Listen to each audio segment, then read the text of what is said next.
பல்கலை சமுதாய வானொலி நேயர்கள் அனைவருக்கும் வணக்கங்கள். இன்றைய நாளுக்கான சிறப்பு தகவலோடு நம் வானொலியில் இணைகிறார் நம் அழகப்பா பல்கலை சமுதாய வானொலியின் இயக்குனர் முனைவர் எம் ஜோதிபாசு ஐயா அவர்கள். வாங்க நேயர்களே, இன்றைய நாளுக்கான சிறப்பு தகவலை நம்ம கேட்டு தெரிஞ்சுக்கலாம். அழகப்பா பல்கலை சமுதாய வானொலி நேயர்களுக்கு அன்பு வணக்கம். இன்று செப்டம்பர் 28, 2022. இன்று நாம் 16ஆம் ஆண்டு உலக ரேபிஸ் தினத்தை கொண்டாடி வருகின்றோம். இந்த உலக ரேபிஸ் தினமானது 2007ஆம் ஆண்டில் தொடங்கப்பட்ட உலகளாவிய சுகாதார அனுசரிப்பாகும். உலகின் மிக கொடிய தொற்று நோயை பற்றிய விழிப்புணர்வை ஏற்படுத்தவும், உலகெங்கிலும் தடுப்பு மற்றும் கட்டுப்பாட்டு முயற்சிகளை மேம்படுத்த கூட்டாளர்களை ஒன்றிணைக்கவும் தொடங்கப்பட்ட உலகளாவிய சுகாதார அனுசரிப்பாகும். ரேபிஸ் நோயானது 100% தடுக்கக்கூடிய நோயாக இருந்தாலும் ஒவ்வொரு ஆண்டும் உலகம் முழுவதும் கிட்டத்தட்ட 60,000 பேர் இந்த நோயால் இறக்கின்றனர். உலக ரேபிஸ் தினம் என்பது இந்த கொடிய நோயை கட்டுப்படுத்துவதற்கான நமது முயற்சிகளை பற்றி சிந்திக்கவும், ரேபிஸுக்கு எதிரான போராட்டம் இன்னும் முடியடையவில்லை என்பதை நமக்கு நினைவூட்டவும் ஒரு வாய்ப்பாகும். வெறிநாய்க்கடி நோய் அல்லது ரேபிஸ் நோய் என்பது மனிதர், விலங்குகளில் இறப்பை ஏற்படுத்தக்கூடிய வெறிநாய்க்கடி நோய் அல்லது ரேபிஸ் நோய் என்பது மனிதர் மற்றும் விலங்குகளில் இறப்பை ஏற்படுத்தக்கூடிய தீவிரமான நோய் காரணிகளுள் ஒன்றாக இருக்கக்கூடிய ரேபிஸ் வைரஸ்களால் விலங்குகளில் ஏற்படுத்தப்படும் மூளை அலர்ச்சி நோய் ஆகும். பாதிக்கப்பட்ட நாய் மற்றும் இதர விலங்குகளின் கடியால் பரவும் ஒரு தொற்று நோயாகும். காடுகளில் வாழும் சில வகை வௌவால், நரி, ஓநாய் மற்றும் வீட்டு விலங்கான நாய் போன்ற ஒரு சில விலங்குகளின் உடலில் வழக்கமாய் வாழக்கூடிய இந்த வைரஸ் அவ்விலங்குகள் கடிப்பதால் நேரடியாகவோ அல்லது அவ்விலங்குகளால் கடிக்கப்பட்ட பிற விலங்குகள் கடிப்பதாலோ இந்த நோயானது பரவுகிறது. பழக்கப்படுத்தப்பட்ட வீட்டு விலங்கான நாயிலிருந்தே இந்த நோய் பொதுவாக மனிதர்களுக்கு பரவுகின்றது. இந்த வைரஸ் அதிக அளவாக 5 ஆண்டுகள் வரை உறக்கத்தில் இருந்துவிட்டு பிறகு கூட தனது தாக்குதலை ஆரம்பிக்கலாம். மூளை அலர்ச்சியை ஏற்படுத்தி மைய நரம்பு மண்டலத்தை கடுமையாக பாதித்து பின்னர் மூளையையும் பாதித்து இறுதியில் மரணத்தை விளைவிக்கும் இந்த கொடூர வைரஸ் உமிழ்நீரில் அதிகமாக வாழ்ந்து கொண்டு இந்த நோயினால் பாதிக்கப்பட்ட விலங்குகள் மனிதர்களை கடிக்கும் போதோ ஏற்கனவே உள்ள ஆறாத காயத்தில் உமிழ்நீர் படுவதாலோ மிக எளிதாக மனிதரின் இரத்தத்தில் கலந்து விடுகிறது.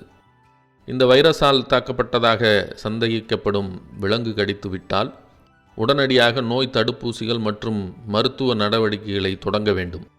முதலிலேயே சரியான தடுப்பு மருந்து, அதாவது ஆன்டி ரேபிஸ் வேக்சின் என்று சொல்லக்கூடிய ஏஆர்வி மருந்துகளை பயன்படுத்துவதன் வாயிலாக வீட்டு விலங்குகளை இந்த நோய் தாக்காமல் நாம் பாதுகாத்து கொள்ளலாம். அந்த வகையில் இந்த ஆண்டு உலக ரேபிஸ் தினத்தின் கருப்பொருளாக ஒன் ஹெல்த் ஜீரோ டெத், அதாவது ஒரு ஆரோக்கியம் பூஜ்ய மரணம் என்பதை கொண்டிருக்கிறது. ஒரு ஆரோக்கியம் என்றால் என்ன?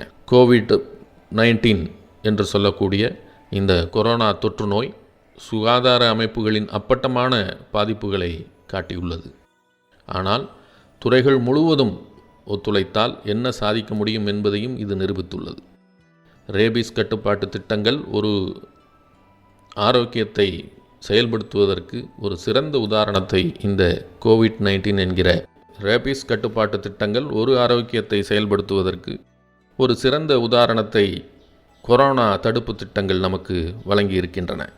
மேலும் தொற்று நோயால் பாதிக்கப்படக்கூடியவை உட்பட பிற விலங்கியல் நோய்களுக்கு இந்த அடிப்படையிலான கட்டமைப்புகள் மற்றும் நம்பிக்கை மிக முக்கியமானதாகும்.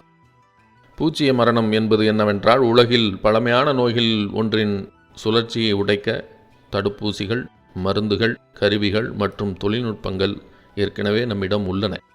2030ஆம் ஆண்டளவில் நாய் வழியாக ஏற்படுத்தப்படக்கூடிய இந்த மனித ரேபிஸ் இறப்புகளை அகற்றுவதற்கான உலகளாவிய மூல திட்டம் அடையக்கூடிய இலக்குகளை கொண்ட ஒரு லட்சிய ஆவணமாக தயாரிக்கப்பட்டுள்ளது. தேசிய சுகாதார அமைப்புகளுக்குள் ஒருங்கிணைந்த தலையீடுகள் மற்றும் புறக்கணிக்கப்பட்ட வெப்பமண்டல நோய்களுக்கான, அதாவது நெக்லெக்டட் டிராபிக்கல் டிசீசஸ் திட்டங்களின் முக்கிய நீரோட்டத்திற்கு முன்னுரிமை அளிக்கும் புதிய NTD திட்டத்துடன் இது சீரமைக்கப்பட்டுள்ளது.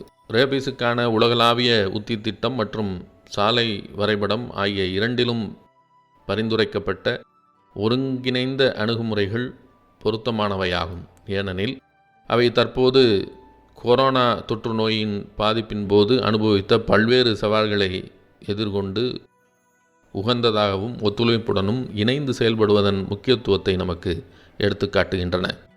எனவே சுகாதார அமைப்புகள் மற்றும் ரேபீஸ் கட்டுப்பாட்டு திட்டங்களை மீண்டும் கட்டமைக்கவும் வலுப்படுத்தவும் சமூகம், உள்ளூர், தேசிய மற்றும் உலக அளவில் பங்குதாரர்கள், சாம்பியன்கள் மற்றும் மக்களுடன் இணைந்து பணியாற்றுவது மிகவும் முக்கியமானதாகும்.